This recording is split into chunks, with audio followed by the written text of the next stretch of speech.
3월 18일 수요일 새벽 기도회를 드리겠습니다. 오늘 성경 본문 말씀은 누가복음 18장 31절에서 43절 말씀입니다.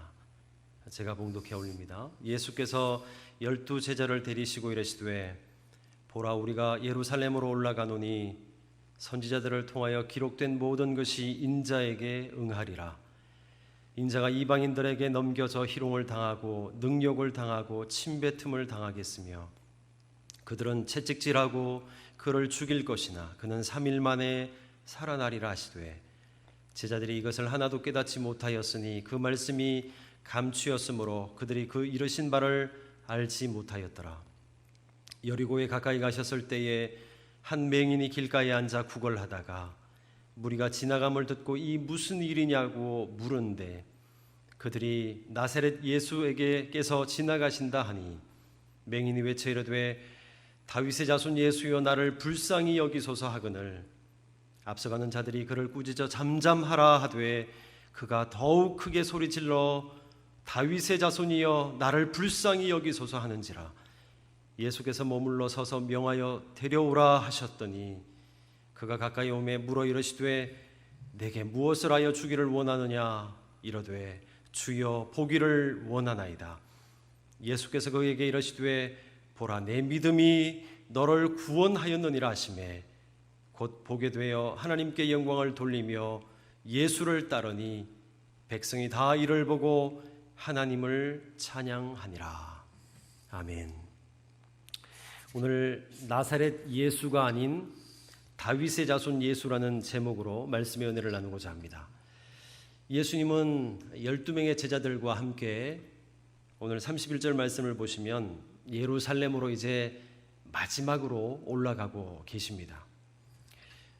거기 가시면서 이제 당신께서 예수님께서 당하실 고난을 예언하고 계시죠. 누가복음에서 3번 고난 당하심에 대해서 말씀을 하시는데 점점 구체적으로 묘사하고 있습니다. 오늘 31절 말씀 32절 쭉 보면 희롱당하고 능욕당하고 침뱉음 당하고 그리고 채찍질 당하고 그렇게 죽겠다. 그렇게 구체적으로 말씀하고 계십니다. 오늘 본문은 누가복음에서 예수님께서 베푸신 이적 중에 마지막 이적입니다. 그러므로 이 맹인의 고침받는 이야기는 예수님의 사역 전체를 그렇게 정리하는 역할도 하고 있다라고 할 수 있겠지요. 공관복음, 마태마가, 누가복음 전체에 나오는 오늘 이 사건은 매우 중요합니다. 오늘 동일 사건인 이 본문을 마가복음 10장에 보면 이 맹인의 이름을 바디메오라고 그렇게 기록하고 있습니다.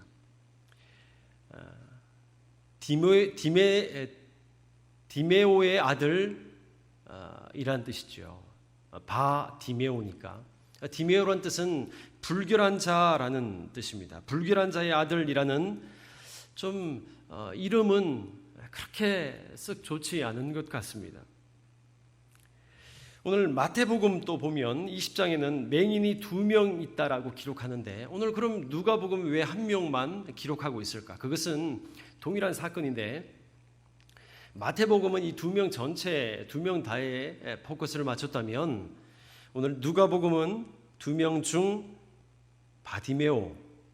바디메오에게만 집중했다라고 그렇게 보시면 좀 쉽게 이해가 될 것입니다. 오늘 이 저자 누가는 우리에게 몇 가지 중요한 질문을 던집니다. 그 첫 번째는 예수님은 누구신가라는 거죠. 우리는 신앙생활을 하면서 늘 이 질문을 던지고 있습니다. 오늘 본문 말씀을 쭉 지금 보면 마치 힘없이 나약하게 로마 당국에 잡혀서 그냥 그렇게 죽으시는 것 같아 보이지만 이 맹인이 눈을 뜨는 이 사건을 통해서 진정으로 예수가 누구신가를 오늘 저자는 우리에게 일러주고 있습니다. 오늘 본문 대화 가운데 무리들은 이 맹인에게 이렇게 예수님을 드러내고 있습니다. 예수님을 향해서 나사렛 예수가 지나가신다라고 이야기하는 반면 오늘 이 맹인은 다윗의 자손 예수여 나를 불쌍히 여기소서라고 고백하고 있습니다. 나사렛 지명을 대하면서 거기에서 태어난 예수다라고 얘기하는가 하면 다윗의 자손 선지자들을 통해서 그렇게 내려오던 우리를 구원하실 수 있는 한 분 예수라고 당당하게 고백하고 있는 것이죠. 오늘 누가복음에서 처음으로 이 맹인의 입을 통해서 예수님이 다윗의 자손 예수다라고 그렇게 선포되어지는 장면입니다.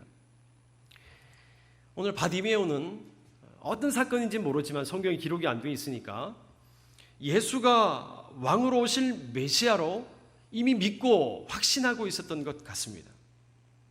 누가는 이 맹인을 통해서 한 번도 아니고 두 번씩이나 고백하게 합니다.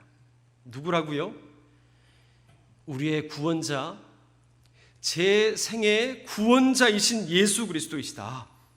예수가 그렇게 비참하게 능력 없이 죽는 것 같이 보이지만 너희들의 구원자는 오직 예수 그리스도 한 분밖에 없다라는 사실을 오늘 꼭 집어서 오늘 누가는 일러주고 있습니다. 사랑하는 성도 여러분, 어떻습니까?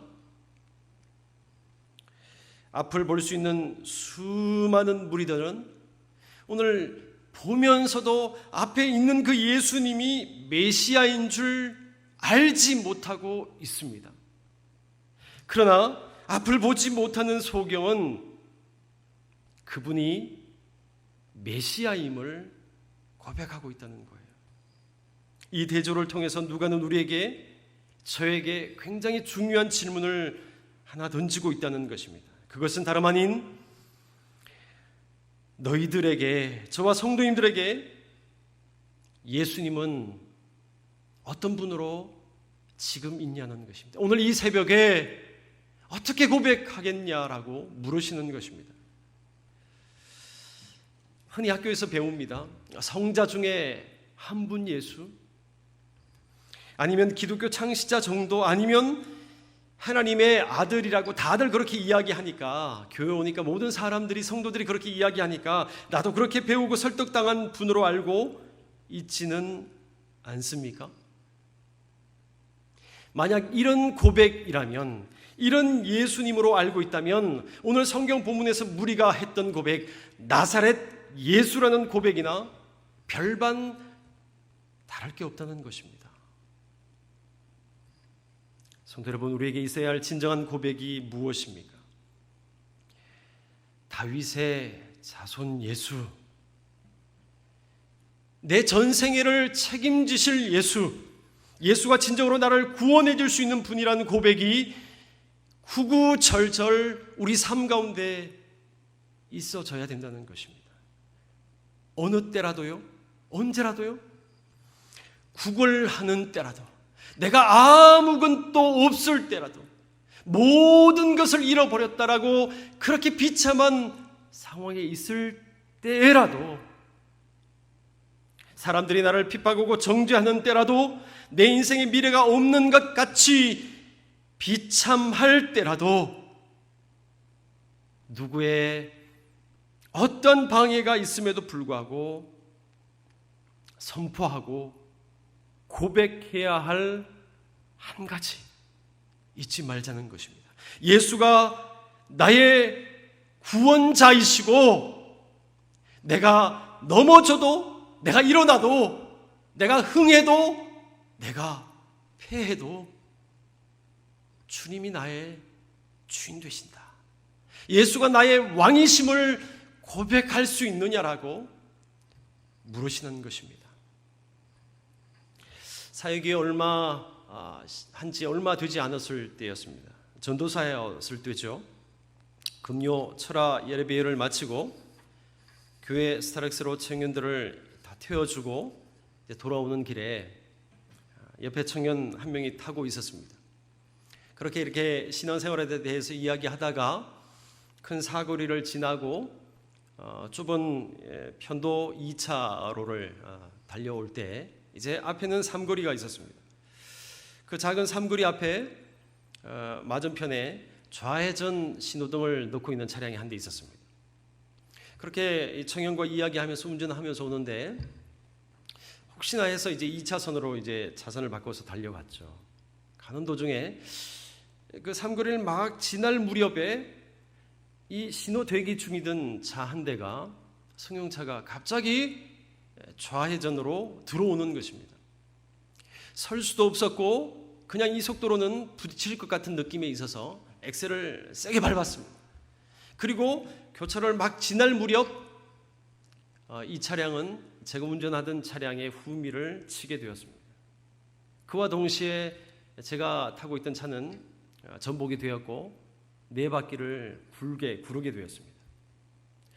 참 감사하게도 저와 청년은 큰 상처는 없었습니다. 영화에서나 볼 수 있을 법한 그런 아스팔트와 차량과의 이 마찰의 스파크가 이제 눈으로 보이는 거예요. 그 짧은 순간에. 그러면서 저도 모르게 주여라는 짧은 외침이 있었습니다. 그렇게 사건이 이렇게 뺑소니 치던 차량을 잡게 되었고 잘 마무리가 되었습니다. 그리고 얼마 후에 그 청년의 고백이 있었습니다. 사고가 났을 때 그 순간에 차가 뒹굴 때 옆에 있는 전도사님은 주여라는 짧은 탄식 같은 고백을 내뱉는데 순간 자기도 뭘 찾아야 되겠는데 자기 입술에는 엄마라는 말도 그 어떤 말도 나오지 않더라는 것입니다. 그 청년은 그 사건 이후에 깊은 고민을 하게 되었고 신앙은 믿음은 점차 깊어지게 되었습니다. 그리고 그 전공을 하나님이 주신 달란트를 잘 살려서 아프리카 선교 사역까지 평신도로서 이렇게 잘 하고 3년 전에 귀국해서 신학대학을 다니게 되었고 이제 졸업해서 전도사 사역을 하고 있습니다. 사랑하는 성도 여러분, 제가 왜 이 간증 같은 말씀을 드리냐면 우리 삶 가운데 중요한 고백은 예수가 누구인가라는 질문이 한번 있었으면 좋겠다는 것입니다. 오늘 예수가 그냥 신앙생활 가운데 있을 한 분으로만 그냥 치부되고 말 것인가? 아니면 내가 어떤 상황에서도 나를 구원해주고 나를 책임져 줄 수 있는 우리 가정을 인도해 줄 수 있는 분인가? 한번 좀 생각해 보자는 것입니다. 오늘 짧게 둘째로는 이런 질문을 던지는 거예요. 그렇다면 제자는 어떻게 살아야 되는 것인가? 오늘 무리가 맹인에게 예수를 소개하자 맹인이 다윗의 자손 예수의 나를 불쌍히 여기소서 그렇게 고백합니다. 그러자 무리들은 39절 말씀에 보면 꾸짖습니다. 어제 우리가 묵상했던 본문 말씀 가운데도 어린아이가 한 명 왔을 때 제자들이 사용했던 단어와 동일합니다. 꾸짖고 있어요. 뭔가 분위기가 일맥상통하고 있습니다. 제자들과 무리들은 아직도 알지 못하고 있습니다. 사랑하는 성도 여러분, 오늘 이 하루를 살면서 저도 한 번 더 다짐합니다. 하나님, 참 보잘것없고 시간이 지나면 지날수록 사역하면 할수록 허점투성이이고 죄악된 모습만 보이고 그런 연약한 모습이 내 안에 있다 할지라도 그러함에도 불구하고 주님, 전적인 주님만 바라보는 의탁의 삶을 살게 하옵소서라는 고백이 있다는 것입니다. 사랑하는 성도 여러분, 어떤 일을 당한다 할지라도 주님을 나의 주인으로 고백할 수 있는 이 신앙, 이런 삶을 살아야 되지 않겠습니까? 예수님은 어느 시점에서 이 맹인의 믿음을 확신하고 계셨는가 하면 이 맹인의 외침이었다라고 저는 확신합니다. 아무것도 알 수 없는 상황 아닙니까? 무리들은 막고 있는 상황입니다. 그러함에도 이 맹인은 나를 살릴 유일한 메시아라는 이 고백, 어떤 어려움에도 굴하지 않고 나가려고 하는 그 믿음, 외적인 어려움, 아니 내적인 어려움 뛰어넘으려고 하는 이 외침. 성도 여러분, 오늘 이 하루 이 새벽 한번 다짐하십시다. 주님, 내 속에 외적 꾸짖음이 있을 수 있고 경제적인 그리고 세상과 구별되는 삶을 살아야 되는, 살지 못하는 그런 나약함, 가정의 문제, 자녀의 문제, 신앙의 문제, 관계의 문제 있다 할지라도 그러함에도 불구하고 주님만 붙잡기를 원합니다. 나를 불쌍히 여겨주시고 우리 가정을, 우리 믿음의 공동체를, 이 나라 이민족을 주님 불쌍히 여겨주시고 긍휼함으로 인도해 주옵소서. 그런 역사하심이 오늘 이 하루 저와 우리 모든 성도님들 삶 가운데 간절히 있어지시기를 축원드립니다. 기도하겠습니다. 사랑의 하나님 아버지, 간구합니다. 돌아보면 연약한 것밖에 없고 하나님, 무언가 해야 될 그 순간순간마다 주님 연약한 모습이 그렇게 크게 주님 들여다 보입니다. 하나님, 그러함에도 불구하고 오늘 이 새벽 주님께 간절히 간구합니다. 강청하며 기도하는 우리의 기도 제목들을 주님 들어주시고, 하나님, 이 소경이 부러졌을 때 나의 구주로 예수를 불렀을 때 그 기적 같은 사건들이 오늘 저에게, 우리 가정에, 우리 믿음의 공동체, 이 나라 이민족 가운데 하나님 편만하게 임하길 소망합니다. 그런 믿음 갖고 나가는 우리 모든 성도들을 붙잡아 주시고 품어 주실 주님을 찬양하며 살아계신 예수님 이름으로 감사하며 기도하옵나이다. 아멘.